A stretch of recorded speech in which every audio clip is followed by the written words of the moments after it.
歡迎光臨荔枝角站，以下係使用引導徑前往校務中心、入閘機及月台嘅路線指引。如要前往校務中心，請於閣下現時身處位置左轉，沿引導徑前行至第3個分叉口左轉，然後前行至第4個分叉口右轉，再前行便可到達校務中心。如要前往入閘機，請於閣下現時身處位置左轉，沿引導徑一直前行，便可到達入閘機。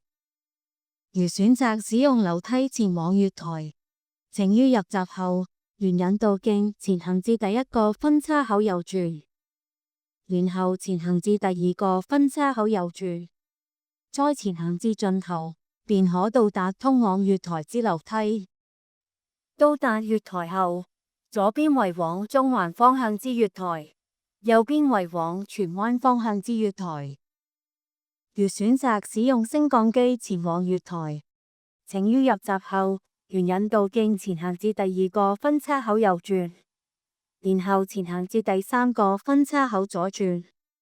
再前行至第4個分叉口右轉，然後前行至盡頭，